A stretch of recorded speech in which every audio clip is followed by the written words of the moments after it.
Mga sangkay, padami po ng padami ang nagdedeklara ng persona non grata kay Pura Luca Vega.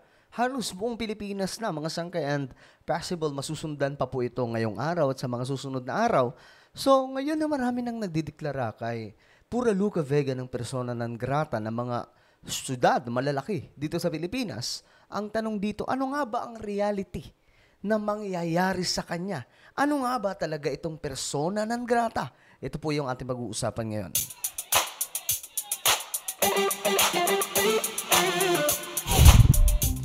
So, magandang oras po sa lahat ng ating mga kababayan mula sa Luzon, Visayas, Mindanao, Sabah at maging sa ating mga kababayan na nasa iba't ibang bansa. Siyempre, shoutout din po sa lahat ng mga solid sangkay na palaging andito at sumusuporta. Maraming salamat po sa inyong lahat.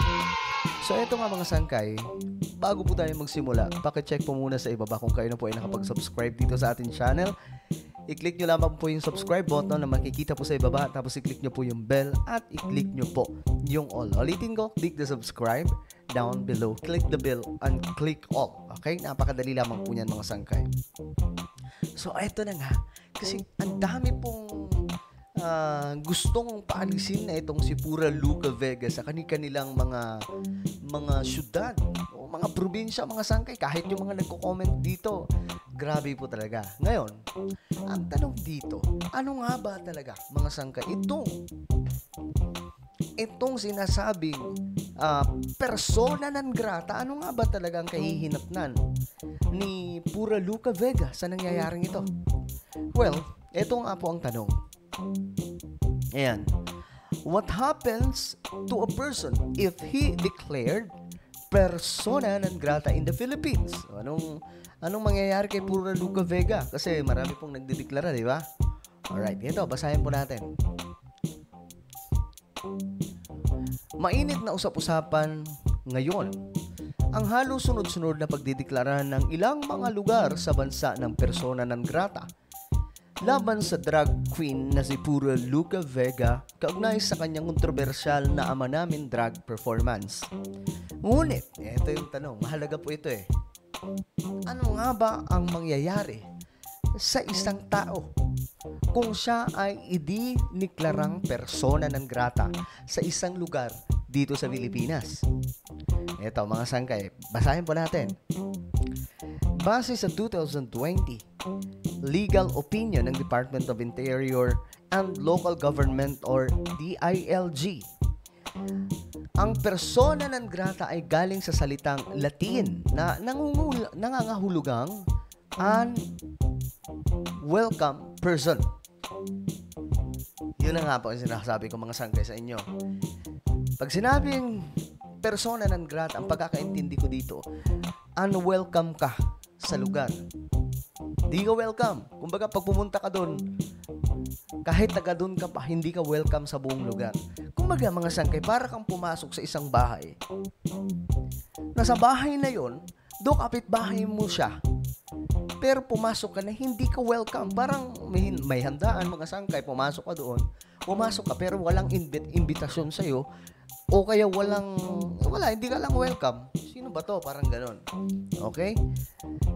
Itong sinasabing unwelcome person, isa po ito sa mabigat na parusa sa tao, mga sangkay. Biruin mo, buong Pilipinas, you are not welcome kapag nangyari ito. Or sa isang syudad, kapag nangyari ito na idineklara nila. Sabi po dito, ngunit pagdating umano sa domestic context, ito na. Dito sa Pilipinas, kapag naglabas ng resolusyon ang mga lokal na pamahalaan para ideklarang persona non grata ang isang tao, nagsisilbi lamang itong deklarasyon ng opinyon o sentimiento ng lawmaking body hinggil sa naturang individual. So dahil po dito mga sangkay, sa lumabas na impormasyon na ito, parang na bad trip po dito yung marami sa ating mga kababayan. Kasi kung magbabasa po tayo ng komento nila dito, sabi ito, ek lang pala yung persona non grata na yan no bearing. Wait na lang sa magiging hatol sa kaso na inihain lang. Ito mga sangkay, meron pong nagsampa kasi. But I'm sure it will take time. So parang di talaga nila nagustuhan kung ano ang mayroon lang sa persona non grata. Ano ba, parang gusto nyo ba palayasin. Yung tipong paalisin talaga sa Pilipinas. So instead na persona non grata, dapat STK na lang. Ano is? Okay. A fancy way to say you can sit with us. Pero wala namang legal. Yan ang sinasabi ko. Sa madaling sabi daw, ito, baliw yata. Doon siya tatakbo kay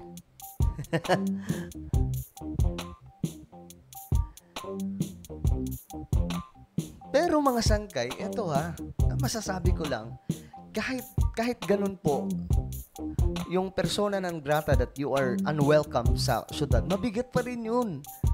Biruin mo, halimbawa ako, o kaya kayo nanonood ngayon, idiniklara sa national television or national radio station or kahit na ano pa yung pahayagan na ikaw ay unwelcome na sa isang lugar. Pag pumunta ka doon, gaganahan ka pa ba? Diba? Gaganahan ka pa ba? Ito, kaugnay na ito, hindi nangangahulugan kapag persona non grata ang isang tao sa isang lungsod o probinsya dito sa Pilipinas. Kumbaga, part na siya. Kumbaga, hindi na po siya hindi ibig sabihin na to na parang nakaban na po siya sa isang lugar.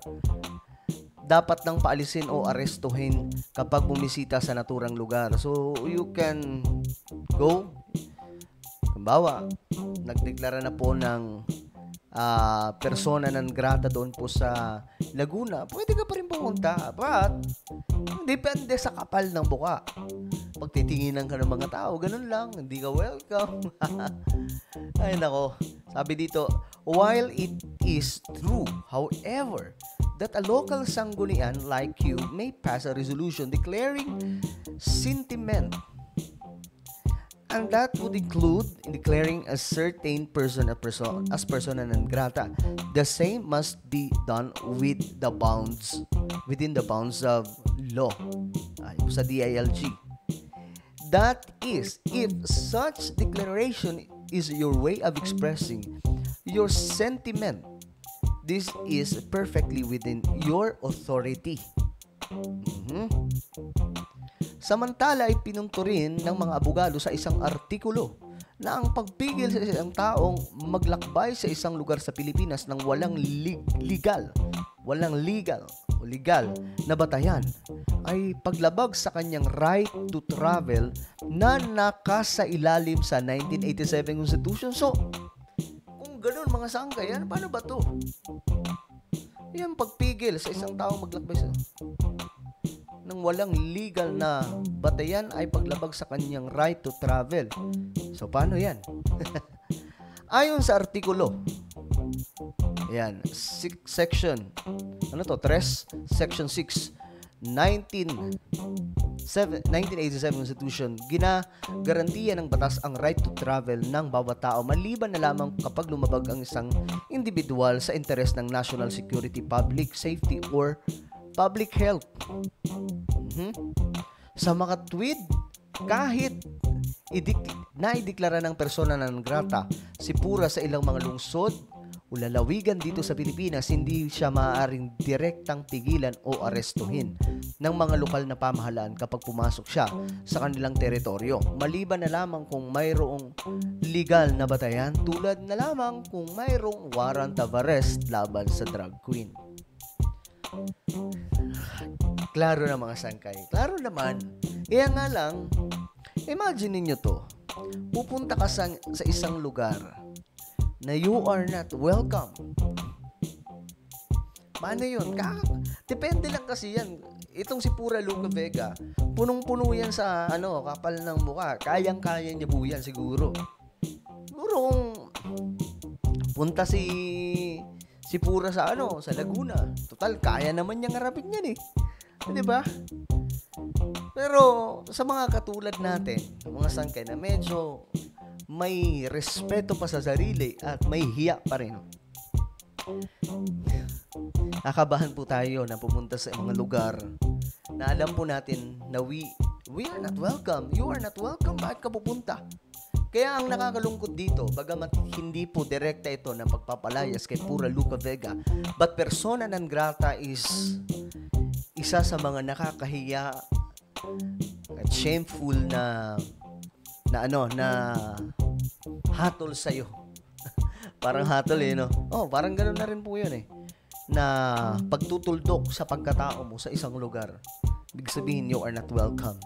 But for you guys, kayo ba ay ano ba ang inyong opinion sa komentaryo na ito about persona non grata at kahihinatnan ni Pura Luca Vega? I-comment nyo po sa ibaba ang inyong mga opinion. And now, I invite you to please subscribe. Ito po yung isa kong YouTube channel, Sangkay Revelation. Please, subscribe mo to ha.